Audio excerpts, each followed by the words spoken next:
Hi, I'm Dave with TJN, the Jesus Network. It is time to change the planet, and we have the pleasure today to talk to Debbie Tracy, who is the Executive Director of Pregnancy Alternatives Center in Lebanon, Oregon.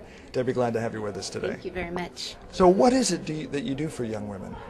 Well, we're a community organization that works both to empower women and give them the truth about their pregnancy situation. So we have a accredited medical clinic and a resource center, and basically what we're doing is detecting pregnancy and then helping them know what to do with it after that. Now, so many young women and older women think that abortion is an alternative to pregnancy, and you're trying to give them another option, right? Right. There's actually three choices. They can parent, they can place their babies for adoption, and they can abort. And although we don't support the abortion issue, we do teach them about the consequences and give them the alternatives and empower them to make positive decisions. How many women are you seeing coming into your clinic, and have you seen it rise in the last year or so? And is it economically driven? It's not economically driven, but we have seen a 103% increase in abortion-minded women in the last 2 years. So it's definitely on the rise, but I don't feel that it's necessarily economic driven as much as cultural driven. When a woman comes into our center, they define it as a trapped animal. They feel like a trapped animal. They may know that abortion is wrong, they may not agree with abortion, but they absolutely do not want to be pregnant. And so it gives them this feeling of having nowhere to go. And what we do is try to look at their options and empower them to make decisions that they can live with. That's a significant increase. Why such a large increase? About a year ago, we became an accredited medical clinic. So we have women want to go into a professional medical clinic, and that's what we became. So we've spent a lot of time and effort to become something that women want to go to. Is it becoming more and more culturally acceptable to use adoption as an alternative? No. It's on the decrease, not on the rise. Is it? Oh, absolutely. When we started 23 years ago, we used to see 15 to 20 girls place their babies for adoption a year, and we've had one in the last 3 years. So it's just definitely on the decrease, and a lot of that is because the media portrays adoption as a really negative option. In fact, the one that we had, in talking to her, she said, I would never have considered adoption before because of the negative media influence. I thought it would do nothing but harm me and haunt me for the rest of my life.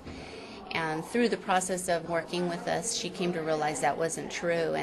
And her message at the end, after placing her little girl for adoption, was, I wish we could shout this from the rooftops and tell women in the same situation, that adoption isn't what it's portrayed as in the media. And it really is the most positive alternative. What about abortion as an alternative? Is the media hype out there encouraging more women to think about abortion as an alternative? Yeah, the media hype and the culture just says, it's not a baby, and you won't, it's no big deal, you just go in and that blob of tissue will be removed. And the truth is that your conscience knows it's never a blob of tissue, and so most women, after a certain period of time, start realizing, I killed a baby, I didn't kill a blob of tissue. And men, the same thing. There's 1 in 4 women who've had an abortion across the United States today, and the same amount of men. So, many of them don't regret the decision right after the abortion. They regret it years later when they either choose to have children and then realize that, the child they chose to have was no different than the child they aborted. And then their pain starts in their healing process, actually. Now, what we often hear that men don't really care, but does it negatively? That's not true. No, okay, let's talk about that a little bit. What do you say? I was on the radio one time and just talking about abortion and the effects of abortion, and it was a radio talk show, and the people that called in were the men, and they were just like, I didn't know what I was doing, and I forced my girlfriend to have an abortion, and now I don't know what to do. And my personal opinion is men are created to protect and provide for their families. And so it goes against their spiritual intent when they go and kill their children instead of provide and protect for them. and they suffer the same amount of post-abortion trauma as women do. They don't have to be there and go through the medical procedure, but the effects of abortion aren't the problem isn't really the medical procedure. The problem is what you did to another human being.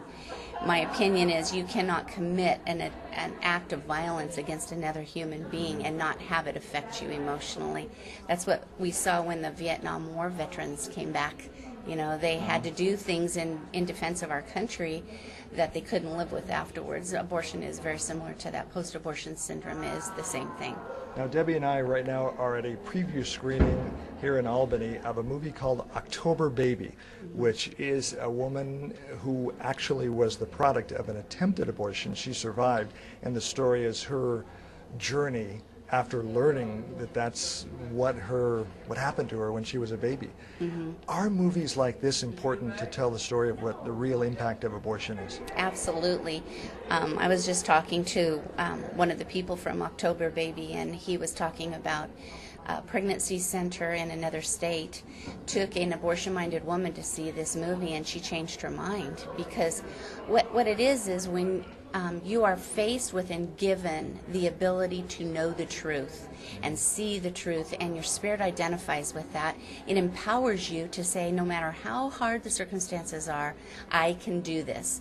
And that's really what the message of the pro-life centers like us are all about, is putting our arms around the girls and saying, you can do this, and let me show you how and why. And you know, most of them will change their mind. We had 93% last year change their mind by doing that, by empowering them with the truth and then empowering them with friendship to say, we'll help you through this. And most of us in the Christendom world understand that when we go through a tragedy, we turn to our brothers and sisters for help, and that's the problem, is most of our clients do not feel they can do that, because they feel if they tell their church people, or they tell their parents, or they tell their friends, then they'll be forced into not having an abortion.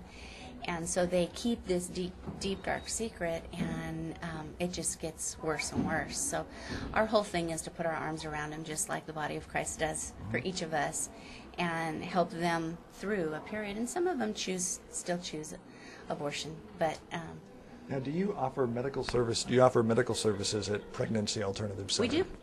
Pregnancy detection, pregnancy tests, ultrasound. We're just adding STD testing.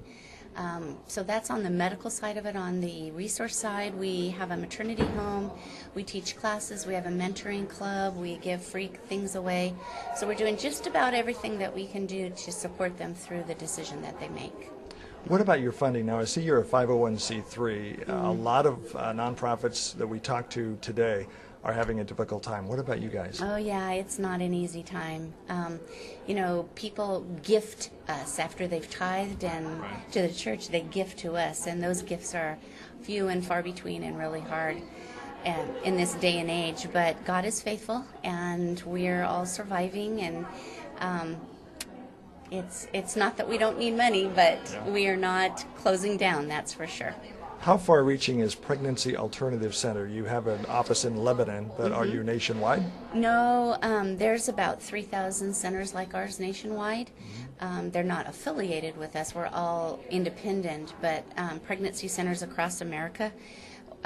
Personally, the Pregnancy Alternative Center is in Lebanon, but we also service some of the rural communities around us, like Brownsville and Harrisburg and Sweet Home and Scio, and we're in the process of trying to raise funds to establish a mobile clinic that will be turned into a medical clinic and move from rural city to rural city throughout the week to be able to serve the kids that are in these rural areas. What do you personally get out of this? Why do you do this? Oh, I've been doing it for 24 years. I was the one that started the pregnancy center, and God just empowered me with a passion to help women. And that's really what it's all about for me. I just can't imagine what it would be like to be in their situation. And the benefit is the babies are saved, but in my heart, it's helping the women. Okay. What do they tell you after they've maybe, let's take a scenario of a woman decided to have a child, gave it up for adoption. What kind of feedback do you hear from that woman after she made that more positive decision? Well, the amount of time that we usually spend with each client is 2 years, because after they make that decision, then they go into our resource center and learn how to be good moms. But an example of that, 3 years ago, our center was arsoned and burnt to the ground. And we thought, okay, we're not going to survive. We can't, we lost everything. And the reason that we continued was the number of girls who came that we had served over the 17 years. We've served over 25,000 girls in this little tiny rural community.